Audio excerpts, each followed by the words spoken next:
আসসালামু আলাইকুম প্রিয় দর্শক। প্রথমেই আমরা টোটাল শিক্ষক কতজন এই পর্যন্ত ইএফটির মাধ্যমে বেতন পেলেন এই হিসেবটা একটু দেখে নেই। দেখেন, স্কুল কলেজের মোট শিক্ষক হচ্ছে 3,79,000।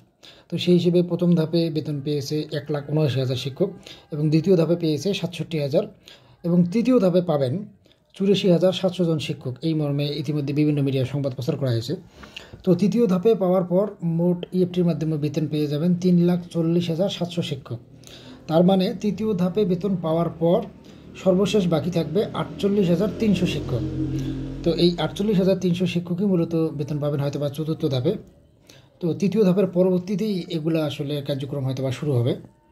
তৃতীয় ধাপের বেতন পাওয়া নিয়ে আজকে দৈনিক শিক্ষা এছাড়াও the daily campus online news পোর্টালে সংবাদ প্রচার করা হয়েছে। তো এই সংবাদে বলা হয়েছে যে বেসরকারি স্কুল কলেজে কর্মরত আরও 84,700 শিক্ষক কর্মচারী ইলেকট্রিক ফান্ড ট্রান্সফার বা ইএফটির মাধ্যমে তৃতীয় ধাপে বেতন পাবেন। তবে তাদের বেতনের অর্থ এখনও ব্যাংকে জমা হয়নি। আগামী সপ্তাহের শেষ দিকে শিক্ষক কর্মচারীদের বেতনের টাকা ব্যাংকে জমা হবে বলে জানা গেছে। তো দর্শক, আগামী সপ্তাহে কর্মদিবস হলো 9 থেকে 13 তারিখ। তো আগামী সপ্তাহের শেষ দিকে যদি হিসেব ধরা হয়, সেই ক্ষেত্রে দেখা যায় যে 11, 12, 13 এই 3 তারিখে যে কোনো একদিন হয়তো বা ব্যাংকে টাকা জমা হবে। দেন যেসব স্যার ম্যাডামরা টাকা পাননি এখনও, তারা হয়তো বা তৃতীয় ধাপে 11, 12, 13 এই 3 তারিখে যে কোনো একদিন বেতন পেয়ে যাবেন। বেসরকারি শিক্ষক নিয়োগে 30% নারী কোটা বাতিলের দাবি। তো আজকে 3 ফেব্রুয়ারি ডেইলি ক্যাম্পাসে এই সংবাদটি প্রচার হয়েছে। বেসরকারি শিক্ষা প্রতিষ্ঠানে প্রবেশ পর্যায়ে শিক্ষক নিয়োগের ক্ষেত্রে 30% নারী কোটা বাতিলের দাবি জানিয়েছে 18তম শিক্ষক নিবন্ধনের ভাইবা প্রার্থীরা। এই দাবিতে আজ সোমবার বেসরকারি শিক্ষক নিবন্ধন ও প্রত্যয়ন কর্তৃপক্ষ অর্থাৎ এনটিআরসি কার্যালয়ে স্মারকলিপি জমা দিয়েছেন চাকরি প্রার্থীরা। 18তম শিক্ষক নিবন্ধনের ভাইবা প্রার্থীদের পক্ষে মোহাম্মদ রাশেদ মোশাররফের জমা দেওয়া স্মারকলিপিতে বলা হয়েছে, বৈষম্য বিরোধী ছাত্র আন্দোলনের দাবির প্রেক্ষিতে চাকরিতে 5% মুক্তিযোদ্ধা এবং 2% এতিম ও প্রতিবন্ধী কোটা ছাড়া সব ধরনের কোটা বাতিল করা হয়েছে। কিন্তু নতুন সরকারের অধীনে এখনও বেসরকারি স্কুল কলেজ মাদ্রাসা এবং কারিগরিতে 30% মহিলা কোটা বহাল রাখা হয়েছে। এই কোটা বহাল রেখেই ষষ্ঠ গণবিজ্ঞপ্তি প্রকাশের জন্য প্রতিষ্ঠান কর্তৃক শূন্যপদের চাহিদা সংগ্রহ করা হয়েছে, যা বৈষম্য তৈরি করেছে।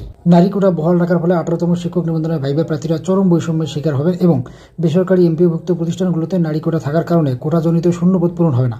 বিগত পঞ্চম গণবিজ্ঞপ্তিতে একই চিত্র দেখা গেছে। সার্বিক পরিস্থিতি বিবেচনায় বৈষম্যহীন বাংলাদেশ বিনির্মাণে বেসরকারি স্কুল কলেজ মাদ্রাসা এবং কারিগরি প্রতিষ্ঠানে 30% নারী কোটা বাতিল করে মেধার ভিত্তিতে শিক্ষক নিয়োগের ব্যবস্থা করার দাবি জানাচ্ছি। এ বিষয়ে 18তম নিবন্ধনের ভাইবা প্রার্থী বিকেএম নুরুল কাইসার বলেন, 30% নারী কোটার কারণে পুরুষ প্রার্থীদের চাকরি হয় না। নিবন্ধন সনদ অর্জন করেও বেকারত্বের অভিশাপ থেকে মুক্তি মেলে না। কোটা প্রথা বিলুপ্তির দাবিতে হাজার হাজার ছাত্র জনতা জীবন দিয়েছে।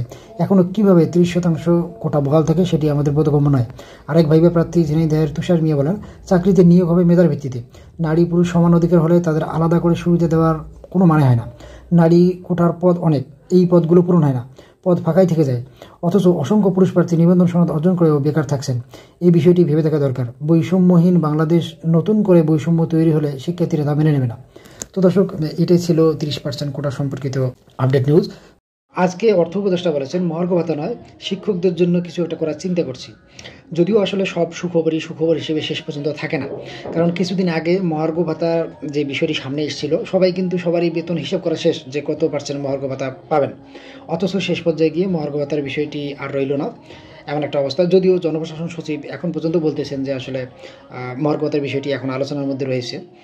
তো যাই হোক, আজকের এই কথাটি কিন্তু শিক্ষকদের মধ্যে অনেকটা আশা জাগিয়েছে।